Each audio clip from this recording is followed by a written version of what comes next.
കർത്താവിൻ്റെ ജീവിതത്തിലേക്കും പ്രവർത്തനത്തിലേക്കും വെളിച്ചം വീശുന്ന 7 മൊഴികളാണ് ക്രൂശിൽ കിടന്നുകൊണ്ട് യേശു ഉച്ചരിച്ചത്.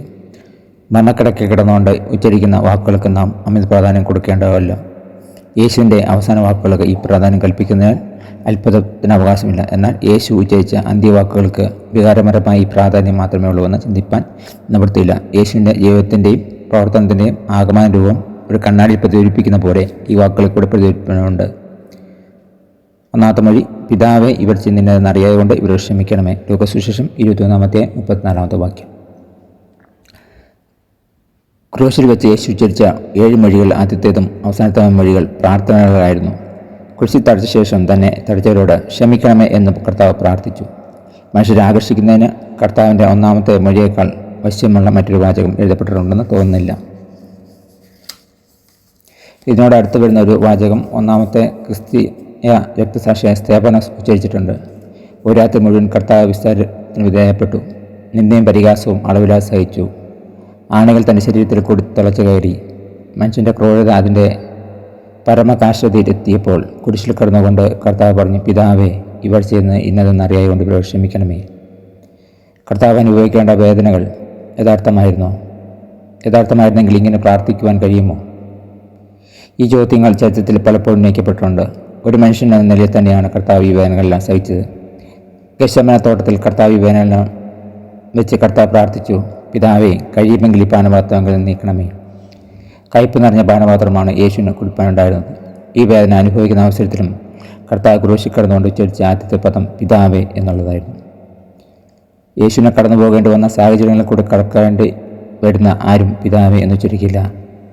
ആഴമായ ഭക്തിയും വിശ്വാസവുമുള്ള ആളുകൾ പോലും താങ്ങാനാവാത്ത വേദനയിൽ കൂടി കടന്നു പോകുമ്പോൾ ദൈവമേ, എന്തുകൊണ്ടാണ് ഇതെല്ലാം അനുഭവിക്കുന്നതെന്നും യഥാർത്ഥത്തിൽ ഒരു ദൈവമുണ്ടോ എന്ന് സംശയിച്ചു പോകും.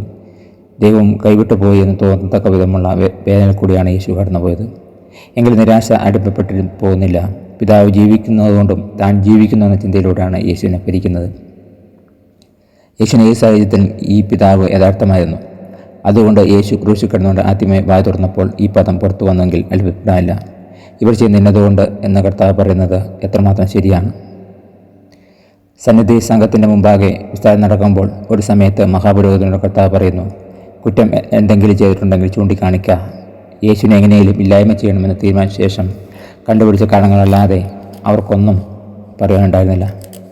യൂദ തനിക്ക് കിട്ടിയ 30 വെള്ളിക്കാശ് ദേവാലയത്തിൽ എറിഞ്ഞിട്ട് കെട്ടി ഞാൻ ചാകുകയാണ് ചെയ്തത്. കുറ്റമില്ലാത്തവൻ രക്തം ചിന്തിക്കുന്നതിന് സഹായിച്ച തരത്തിലുള്ള കുറ്റപദമാണ് യൂദാസ് തന്നെ ഈ സാഹചര്യത്തിൽ പ്രേരിപ്പിച്ചത്. പീലാത്തോസ് ആവർത്തിച്ചു പറഞ്ഞതാണ്, ഞാൻ ഇവനിൽ ഒരു കുറ്റവും കാണുന്നില്ല എന്ന്. കുറ്റമില്ലാത്ത ഒരാളിനെയാണ് കുറ്റം വിധിക്കുന്നതെന്ന് പീലാത്തോസ് അതുകൊണ്ടാണ് പീലാത്തോസ് കൈ കഴുകുന്നത്. അതുകൊണ്ടാണ് ഇവരാരും അറിയാതെ യേശുവിനെ ക്രൂശിച്ചതിൽ പങ്കുവഹിച്ചതെന്ന് പറയുവാൻ നിവൃത്തിയില്ല. ഒരുപക്ഷെ അവർക്ക് അറിയാൻ സാധിക്കാതെ പോയത് ആരെയാണ്? ക്രൂശിക്കുന്നെന്നുള്ളതായിരിക്കാം. മനുഷ്യവർഗത്തെ രക്ഷിക്കുന്നതിന് വേണ്ടി മനുഷ്യനെ തേടുന്ന ദൈവത്തെയാണ് ക്രൂശിക്കുന്നതെന്ന് അവർ അറിഞ്ഞിരിക്കില്ല. യേശു സ്ഥാപിക്കാൻ വന്ന രാജ്യത്തിൻ്റെ സ്വഭാവം അവർ ഗ്രഹിച്ചില്ല. ശക്തിയുടെ മാർഗത്തിൽ കൂടി സ്ഥാപിക്കുന്ന ഒരു രാജ്യത്തെ സംബന്ധിച്ച് കർത്താവ് പറഞ്ഞെങ്കിൽ വേഗം മനസ്സിലാകുമായിരുന്നു. കഷ്ടതയുടെ മാർഗത്തിൽ കൂടി സ്ഥാപിക്കുന്ന രാജ്യത്തെ സംബന്ധിച്ച് ചിന്തിക്ക് പോലും പ്രയാസമാണല്ലോ. യെശയ്യാപ്രവാചകനും മറ്റും കഷ്ടപ്പെടുന്ന ദാസനെപ്പറ്റി പറയുന്നത് ഇപ്രകാരമാണ്. എന്നാൽ ഈ ആശയത്തിന് യഹൂദന്മാരുടെ ചിന്താമണ്ഡലത്തിൽ കാര്യമായ സ്ഥാനം ഒരിക്കലും ലഭിച്ചിരുന്നില്ല. കർത്താവിൻ്റെ പരിസ്ഥിതി ശുശ്രൂഷയുടെ അവസാനമായിട്ടും ശിഷ്യന്മാർ ഈ ആശയം ഗ്രഹിച്ചില്ല. യേശു സ്ഥാപിക്കാൻ പോകുന്ന രാജ്യത്തിൻ്റെ ഒരുത്തൻ വലത്തും ഒരുത്തൻ ഇടത്തും ഇരിപ്പാൻ വരം നൽകണമെന്ന് സബദി പുത്രന്മാർ ആവശ്യപ്പെട്ടിട്ടാണ്. ഉയർത്തെഴുന്നേൽപ്പിന് ശേഷം ശിഷ്യന്മാർ കർത്താവിനോട് ചോദിച്ചു, നീ ഈ കാലത്തിലോ രാജ്യം യഥാസ്ഥാനപ്പെടുത്തുവാൻ പോകുന്നത്? ജീവിച്ചിരുന്നപ്പോൾ സ്ഥാപിച്ചിട്ടില്ലാത്ത സൂര്യനാണിതിലുള്ളത്. അതുകൊണ്ട് യേശു സ്ഥാപിപ്പാൻ പോകുന്ന രാജ്യത്തെക്കുറിച്ച് യഹൂദന്മാർക്കോ മറ്റും അറിയില്ലായിരുന്നെങ്കിൽ അത്ഭുതപ്പെടാനില്ല.